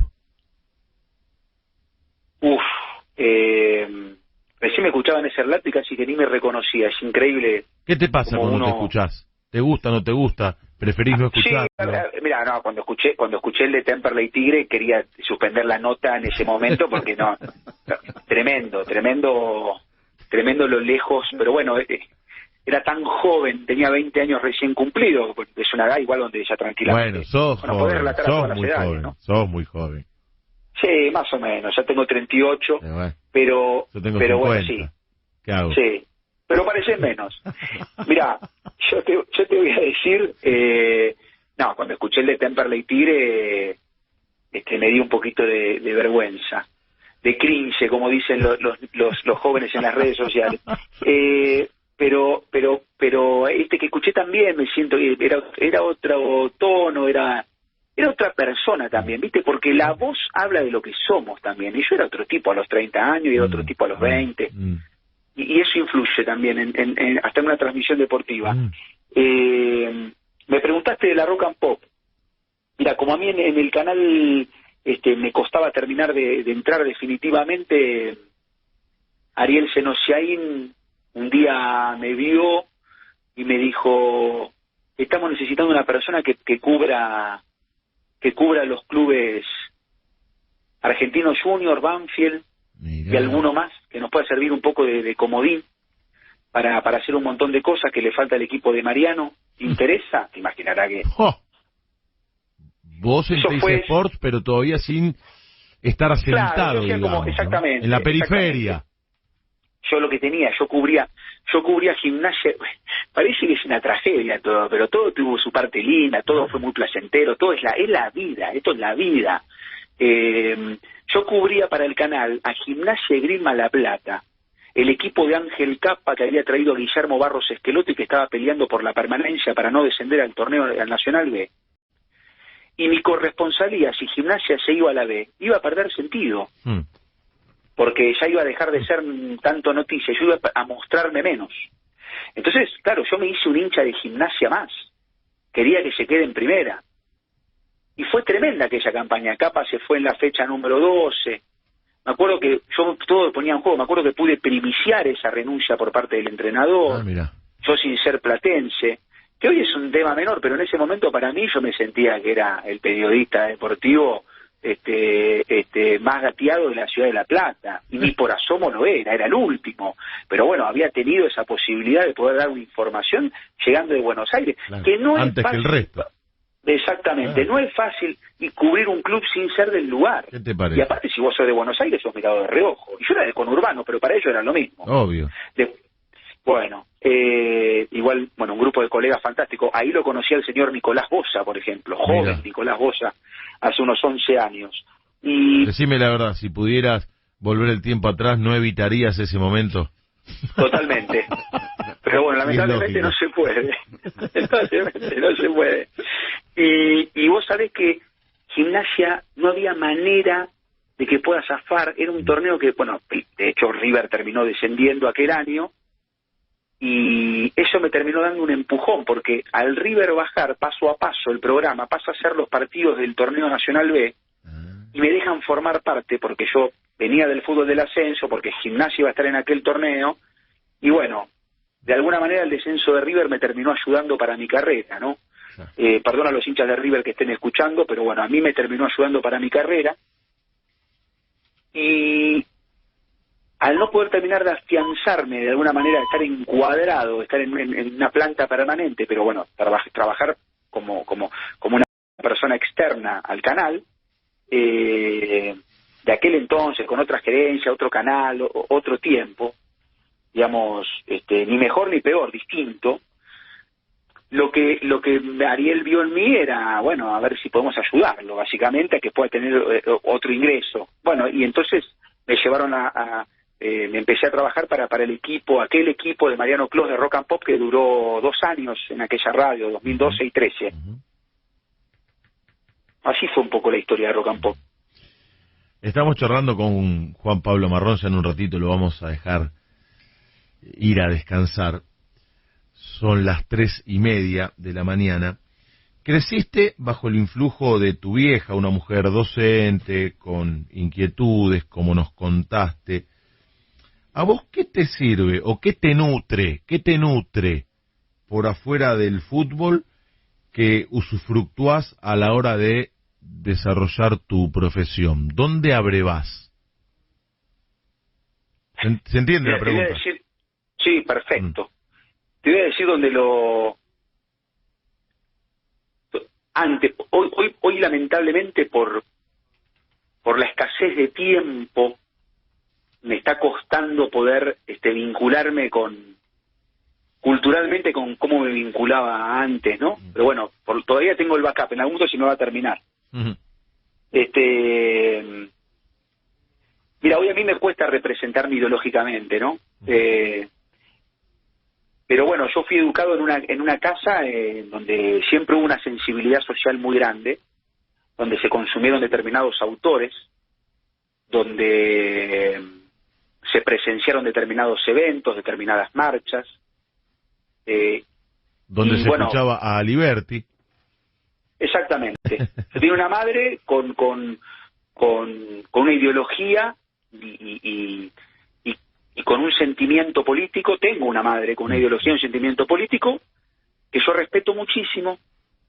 Puedo no compartir todo, pero mi madre fue una persona que me dio a mí esa sensibilidad, de alguna manera, me transfirió. Y tengo un padre, sin la ideología política de mi madre, que me alimentó muchísimo con larguísimas conversaciones durante... Tengo un padre muy lector, un padre muy conocedor de la historia universal, y en mi casa siempre se consumieron libros y mucha literatura, y me consideré, mira, mi psicóloga siempre dijo que yo era un niño adulto. Yo fui muy lector de chico. Empecé con el mundo de los cómics, pasé por determinados libros, también pasé por autores. Siempre fui muy inquieto, como todo periodista, y siempre quise ver... No como todos, qué onda. lamentablemente, bueno, Juan, no como todos. Posiblemente, ¿viste cómo posiblemente. Totalmente, entiendo y suscribo. Y bueno, dentro de lo que fueron aquellos años... pasé por un montón de lugares. Yo estudié en un secundario porque también estaban las grandes contradicciones de mi familia, las grandísimas contradicciones de mi familia, que creo que las tienen muchas. Bueno, uno también se nutre de esas grandes contradicciones. No tengas ninguna duda. Por eso hoy a veces me cuesta saber un poco, siendo adulto, teniendo 38 años, entiendo. No te voy a decir que me cuesta saber dónde estoy parado, porque uno sabe dónde está parado. A veces prefiero, en algunos casos elijo el silencio, pero ¿sabes qué? Mis papás me enviaron a un colegio con ideología de derecha, a un colegio católico, y más allá de eso también tuve un paso por la Universidad de las Madres de Plaza de Mayo. O sea, he convivido en los dos sectores, he convivido con los dos sectores, y eso me ha nutrido mucho. ¿Y qué estudiaste en la Universidad de las Madres? Fue en el año 2009, Ajá. un año en donde yo entendía que... Mirá qué egoísta, ¿no? Porque yo pensaba que el mundo estaba en contra mío porque no conseguía laburo como periodista. Entonces dije, voy a ir a ver si me puedo representar en algo que sea antisistema. Entonces entendía que ahí me iban a entender, ¿no? Porque no era que yo estaba, no sé, no era que yo no conseguía trabajo como periodista por un montón de... Era porque el mundo estaba mal. El mundo está mal, lo sabemos todos, puede empeorar, y no por eso yo voy a tener trabajo de periodista, o no, uno no es el centro del universo. Entonces, estudié la carrera de... Obviamente que no son para explicarle a los oyentes, no son carreras que estén membretadas, que sean oficiales, ¿no? Que tengan un curso legal, pero no dejan de ser caminos extraordinarios para ampliar el bagaje cultural. La carrera se llamaba Modernidad y Genocidio. Muy profundo, muy crudo, muy fuerte. Era dentro del área de capitalismo y derechos humanos. Recuerdo los docentes como si fuese hoy, y eran tiempos en donde, bueno, yo estaba queriendo de alguna manera profundizar algunos contenidos que los consideraba pendientes. Los consideraba pendientes porque había sido criado en una casa con una madre, insisto, con una sensibilidad social de un altísimo nivel y con un compromiso social en los hechos, no solo en el discurso, con un padre que tenía otra manera de ver el mundo. Yo con la crianza en un colegio súper exigente, muy estricto académicamente, con una ideología muy particular, que fue la gran contradicción de mi madre, que jamás me voy a manifestar en contra de eso, porque yo en ese colegio hice grandísimas amistades y viví grandísimos momentos, y fue mi despertar profesional. Claro. Y después estudié en un terciario ligado al periodismo deportivo, donde tocamos algunos temas muy por encima, entonces había una parte que yo consideraba ausente. Entonces me involucré a entender a otros autores, a entender a autores como Marx, como Piotr Kropotkin, escritores rusos. Empecé a tratar de entender el marxismo desde otro lugar, a comprender genocidios que existieron durante la posmodernidad y la modernidad, y las relaciones con los aparatos estatales, y tantísimas situaciones que, bueno, para mí fueron de un amplísimo bagaje cultural, de poder sumarme a determinadas conversaciones, de poder tener un diálogo fluido con personas que estaban mucho más preparadas que yo, pero por lo menos, bueno, poder formar parte de una conversación en un momento de suma inquietud política para mí.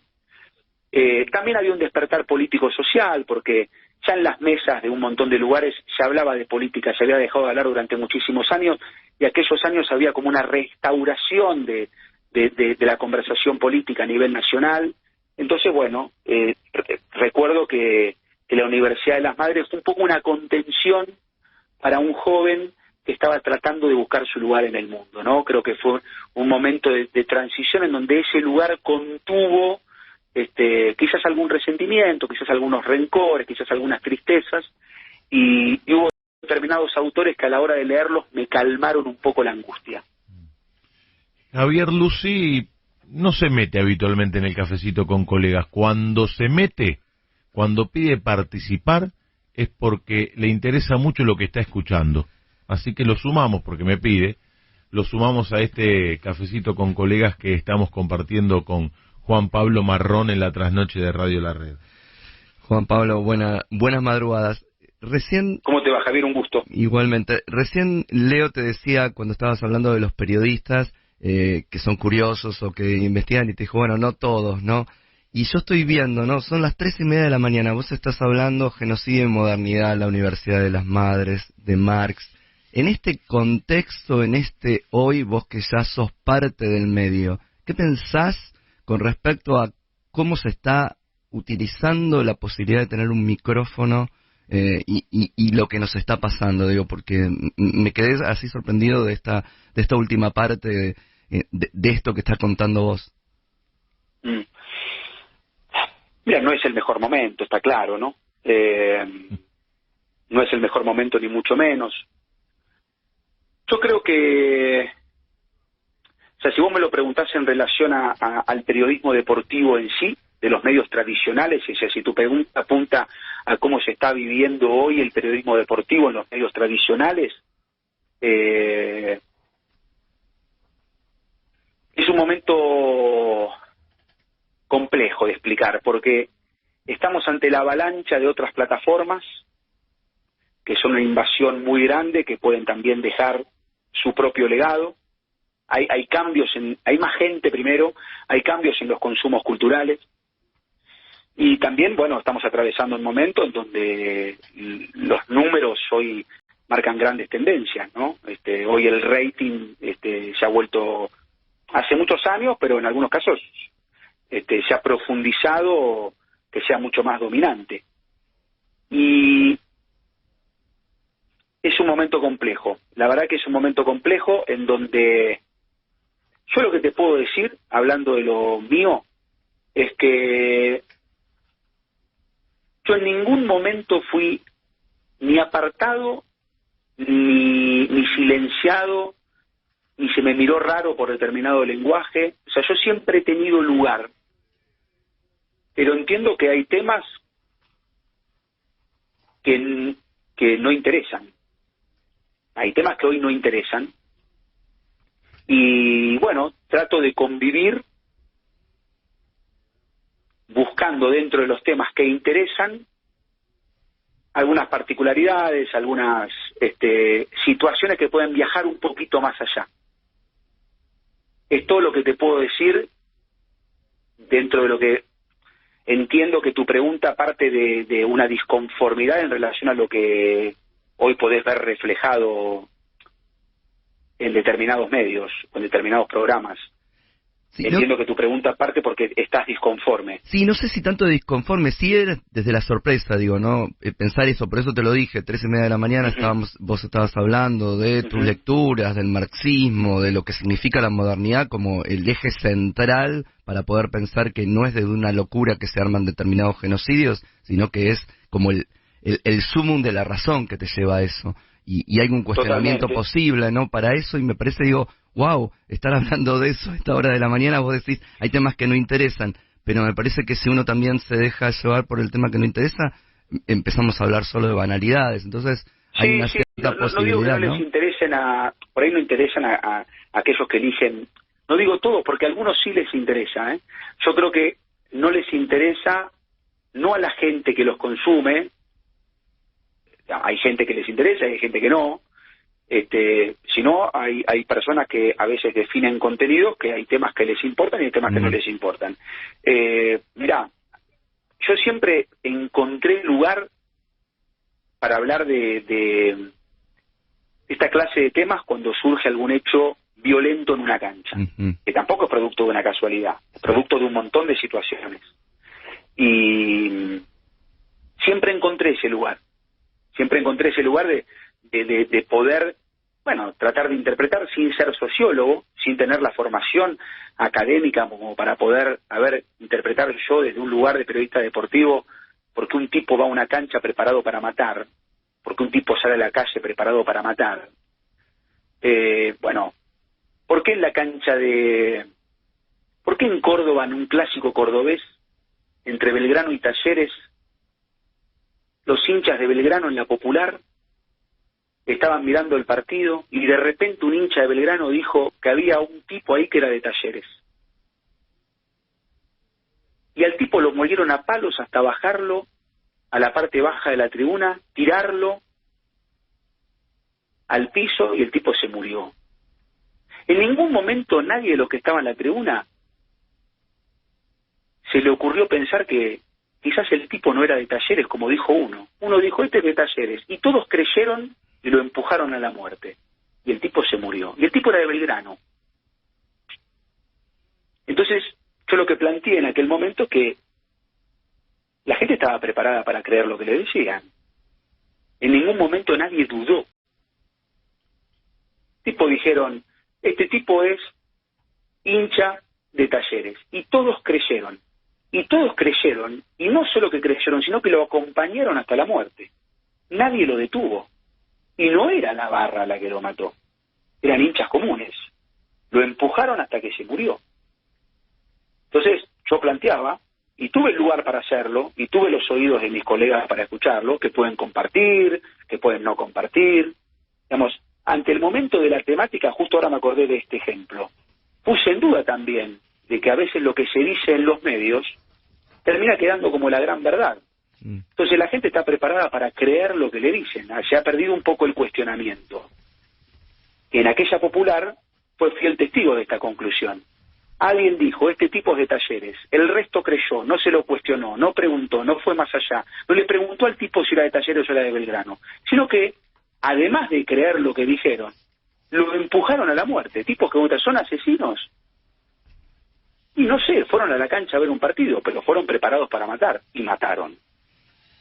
Bueno, yo tuve el espacio para poder manifestar esto. Vos me preguntabas recién que los genocidios no surgen por casualidad, y un violento en una cancha tampoco. Nadie nace genocida, nadie nace barra brava. Hay culturas que transforman, y yo todo esto lo he podido manifestar. O sea, yo trabajo en un canal en donde ante determinado hecho uno puede ofrecer, va en cada uno, va en cada colega, va en cada uno puede ofrecer el contenido, o uno puede ofrecer la reflexión. Y yo tuve la oportunidad de poder manifestarlo, y tuve el espacio para poder manifestar esto, como para presentar informes. En el año 2019 el canal me permitió, me promovió y me dio los elementos para poder realizar un informe especial acerca de los futbolistas de inferiores de los determinados clubes que llegan cagados de hambre a los entrenamientos, a los pibes de las infantiles que les hace ruido la panza y se duermen mientras el técnico les habla. ¿Por qué? Porque no comen. Entonces fuimos a hacer un relevamiento a los distintos clubes, hablamos con los coordinadores de infantiles, de juveniles, nos mostraron sus planes de alimentación, los planes de nutrición, nos mostraron en qué lugar le dan clases, nos mostraron los presupuestos para pagarle a los pibes para que los pibes vuelvan a la casa en vez de quedarse por cualquier lugar. No pueden estar las 24 horas con ellos, no saben con quiénes se juntan, qué hacen a la tarde, pero más o menos les dan las viandas, saben qué comieron, tienen la chance de volver al otro día porque les pagan el viaje para que puedan volver al club. En los comedores no comen solo los pibes que vienen del interior, sino que comen los que saben que cuando vuelven a la casa no tienen nada para comer. Bueno, todo ese espacio lo pude generar en el canal en el que trabajo, en TIC Sport, lo pudimos poner al aire, y hablaron los profesores, nos contaron sobre los chicos que se dormían, los chicos que les hace ruido la panza, los chicos que no pueden pensar en el medio de un partido qué hacer con la pelota, no pueden ejecutar porque no tienen la cabeza en condiciones. Y uno define también su propio contenido, su propia retórica, y a mí estos elementos culturales previos me han servido mínimamente, porque no soy un dotado ni un intelectual, y estoy muy lejos, por cierto, pero me han servido mínimamente para poder detectar o ver que algo está pasando y cómo lo podemos contar. Y la verdad que el espacio lo he tenido. No sé si responde un poco a tu pregunta, pero bueno, creo que va en cada uno, y tratar de lo individual, bueno, poder generar esa clase de contenidos que como mínimo nos dejan un ratito ahí pensando, ¿no? Sí, gracias. El que habla es Juan Pablo Marrón. Linda charla estamos manteniendo en la trasnoche de Radio La Red. Agradecemos a los amigos que nos siguen escribiendo, como Nicolás Clementoni, una de las plumas destacadas del periodismo en la Argentina. Escuchá, Juan, qué lindo lo que escribió en Twitter. Dejás la radio encendida debajo de la almohada, cuando te despertás ya está el cafecito con colegas, con los apasionados Leo Gentili y Juan Pablo Marrón. Dormirse sería sonso e irrespetuoso. Y postea una foto muy linda en la que estás acompañado del inolvidable Marcelito Bafa. Se ve que es en una clase porque hay un par de botellas de agua en la mesa, algunos vasos de plástico y algunos chicos y chicas que están como rodeándolos a ustedes. Muy linda foto, con el querido Marcelo. Recuerdo aquella charla en el Instituto Crónica. donde yo le conté a Marcelo que yo también hacía recortes con la síntesis de los partidos y lo guardaba en una carpeta. Ah, porque sos coleccionista, lo habíamos dicho. Sos sí, coleccionista. No me olvido más la cara porque él pensó, hay un loco como yo, o sea, hay uno más que después, aparte, bueno, yo me le presenté, recordaba aquellas noches, hubo un año que fue el 2008 que yo trabajaba de tarde, entonces escuchaba el alargue. En ese momento estaba él con Cali y con Baglietto como uno más del equipo. Claro. El locutor Cristian Baglietto, que formaba parte del equipo también en aquel entonces, exacto, año 2008. Exacto. Con aquella cortina inolvidable y bueno, y tanto más, ¿no? Y tanto más. Había un blog, me acuerdo también, donde la gente firmaba y podía leer determinados contenidos. Bueno, yo le pude transmitir a él, por suerte le pude transmitir la devoción que yo había tenido para con ese programa y para con esto también de dejar registradas en el papel impreso algunas cosas que pasaron, ¿no? Tenerlas también en un papel, cosa de obsesivos, los tocs que tenemos, aquellos que juntamos cosas. Bueno, tenés material gráfico, vi camisetas, en fotos que posteaste en tu cuenta de Twitter. ¿Qué es lo más valioso que posees como coleccionista? ¿O que vos creés que es lo más valioso? Mira, hay cosas que son valiosas para uno y que para el resto no. Y hay cosas que para el resto son muy valiosas y para uno no tanto. Y dame un ejemplo de cada una, de algo que es muy valioso para vos y tal vez no tanto para el resto. Mi primer álbum de figuritas es muy valioso, que fue el de Italia 90. Mira, lo tenés lleno, sí. Totalmente. Me ayudó a llenarlo mi madre, que también cambiaba con sus alumnos. Yo le daba la lista de lo que me faltaba y yo cambiaba en mi colegio y ella cambiaba en el de ella. Una adelantada. Totalmente, y lo completamos rápido. En ese momento se conseguían en todos los kioscos y nadie quería sacar ninguna ventaja todavía. Y recuerdo que, bueno, ese álbum fue el gran inspirador también de lo que era el coleccionismo y de ligarse fuerte con el fútbol, ese primer mundial que uno vivió con uso de razón, porque el del 86 tenía 2, entonces no tengo recuerdo, pero del 90 me acuerdo casi todo. Y no, hay varias cosas, por ejemplo, no sé, tuve la posibilidad de conocer a Leo Messi, que me firme una camiseta del Barcelona y regalarle una de Temperley y que él pose con la camiseta de Temperley en sus manos. ¿Para la de Barcelona te la regaló él o te firmó una? No, yo la compré en el Camp Nou y él me la firmó. Él solo me la firmó, pero para mí es un elemento valiosísimo porque, bueno, le hice un cuadro con la foto con él. Claro, ¿qué te parece? Después, bueno, yo hice público mi sentimiento por el Racing Club de Avellaneda. No hago un periodismo partidario, no, porque no es mi idea, solo quería dejar en claro de qué cuadro era. Una decisión totalmente personal, no cuestiono a los que lo hacen ni a los que no lo hacen, pero estaba siendo relacionado con otros clubes, no me gustaba, con otro club en particular, entonces dije, mira, no, yo soy de este. ¿Con qué club te vinculaban? Con River. Ah, mira. Sí. ¿Y te sentiste con la necesidad de aclararlo? Y porque no me gusta, o sea, yo respeto a todos los clubes que existen en el mundo, pero no me gusta que me vinculen afectivamente con clubes que no tienen nada que ver con mi corazón. ¿Y no te arrepentiste de haberlo dicho? No me arrepentí. No, porque... ¿Tuviste algún inconveniente? ¿Tuviste algún inconveniente en alguna cancha por haber reconocido que sos hincha de Racing? No aún.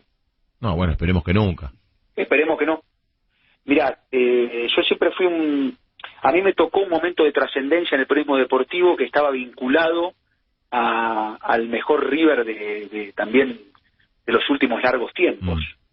Y bueno, a veces la mesa de estudio fútbol se picaba mucho y el River de Gallardo iba creciendo y quizás por el hecho de destacar, de valorar, de fundamentar, la gente a veces te relaciona y bueno, también a Horacio Pagani que para él el ciclo de River fue brillante, pero quizás no tanto como para mí. Él en algún momento manifestó, un poco en broma, un poco enojado, quizás con alguna opinión, que yo era hincha de River por cómo opinaba. Entonces también como que quedó un poco instalado, algo que nunca fue parte de la realidad, ¿no? Entonces, bueno, también ahí sentí, pero si yo amo a este club, que es Racing, ¿por qué tengo que estar visto como...? En ese punto sí me importó lo que piensa el otro. En otros tantos no me importa en absoluto. Pero en ese lugar tan sagrado para mí, me molestaba que se me vincula a otra institución cuando yo soy de Racing. Entonces, bueno, me preguntaba, mira, mi primera camiseta de Racing la tuve en el torneo de Apertura 93 y mi objetivo fue, desde ahí en adelante, tenerlas a todas, con las de arquero y con las de suplente y la tercera alternativa. Y por suerte lo pude conseguir, al igual que las de Temperley. Y te imaginarás que ella hubiese comprado un auto con y más o menos, sí. Totalmente. La colección de Solo Fútbol, la colección del gráfico, Qué lindo. el diario deportivo Le, me gusta guardar la síntesis, porque no todas las síntesis de los partidos están en internet. Encuaderno los diarios por campeonato, los álbumes del fútbol argentino, los de Champions. Me gusta mucho coleccionar muñecos de los jugadores. Y aparte, en algún punto, mucho de lo que coleccionas en algún momento te debe servir como fuente de consulta. No tengas ninguna duda. Sí. Esta es la última, Juan, que habitualmente hacemos en el final de los cafecitos con colegas. Te voy a pedir que armes el mejor equipo de acuerdo a tus gustos, a tus sentimientos, para transmitir fútbol por radio. Un relator, un comentarista, 2 campos de juego, un informativista, un locutor, y ahí estamos. Bueno, mirá, relatores tengo Puede ser gente 2. que haya laburado con vos, o no Sí, necesariamente, ¿eh? Relatores tengo 2. Me voy a inclinar por el romanticismo de la infancia y la preadolescencia, que es Walter Gol Saavedra. Nunca me voy a olvidar el grito de gol de Walter y la poesía posterior.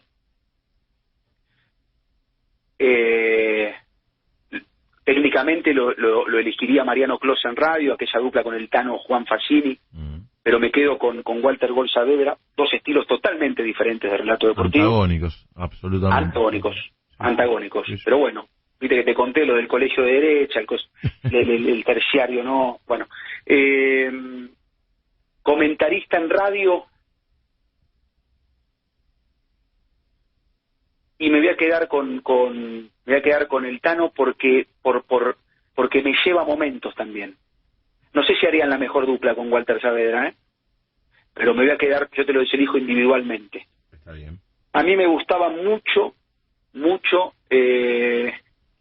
mira, campo de juego te voy a elegir a uno que fue el que a mí me enseñó, que no lo van a conocer, pero para mí fue el mejor que yo vi, que fue Carlos Barco, Dios lo tenga en la gloria, campo de juego de aquí Temperley, estación 820, básicamente porque vivía dentro del club y acompañaba a todas las delegaciones de los jugadores, como hacen tanto, ¿no? Claro. Como hacen tanto, pero él lo hacía a cambio de nada, hacía a cambio de estar, y me enseñó todo el oficio del periodista que cubre equipo, me lo enseñó todo él, así que me quedo con Carlos Barco, y a mí me gustaba mucho,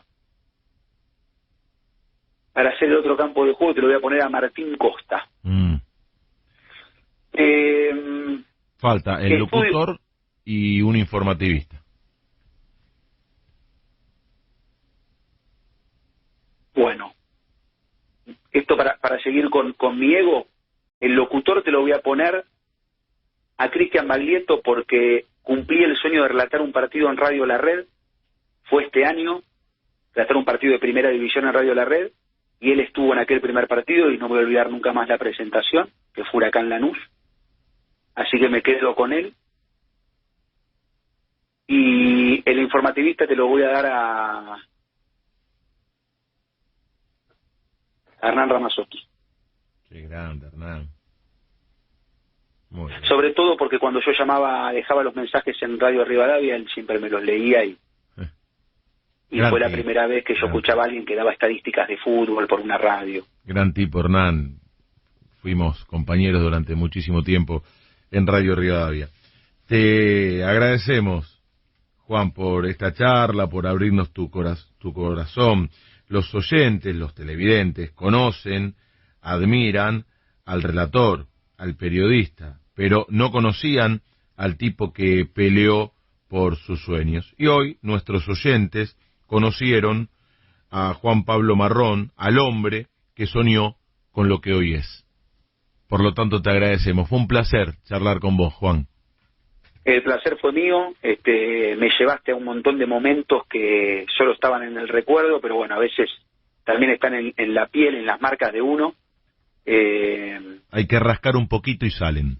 Y salen. Le agradezco mucho a mis padres, sobre todo, porque fueron los grandes motivadores, mi papá y mi mamá, para que yo pueda cumplir el sueño de ser periodista, que hoy está por ahí visto de reojo por parte de la sociedad, pero bueno, es mi sueño y fue genuino, y mi papá llevándome a cada estadio del ascenso y también de primera división y poniendo lo que no tenía, y mi vieja que daba clases particulares en casa para pagarme el terciario en el círculo. Así que a ellos dos, que los amo, les agradezco por todo lo que hicieron por mí, y a los que me dieron la oportunidad, a los que me escucharon, a los que me abrieron la puerta, a los que me enseñaron, y a vos por dejarme hablar de todo esto. Muchísimas gracias. Que tengan un lindo día domingo. Conocimos una gran historia de superación y que obviamente todavía tiene varios capítulos por delante. Te mando un gran abrazo, nos cruzamos en cualquier momento, Juan. Gracias. Te veo, Leo. Gracias y saludos a toda la producción, a todos los oyentes y a los que han escrito. Gracias. Muchísimas gracias. Abrazo grande. Juan Pablo Marrón pasó por el cafecito con colegas de El Alargue de fin de semana de Radio La Red.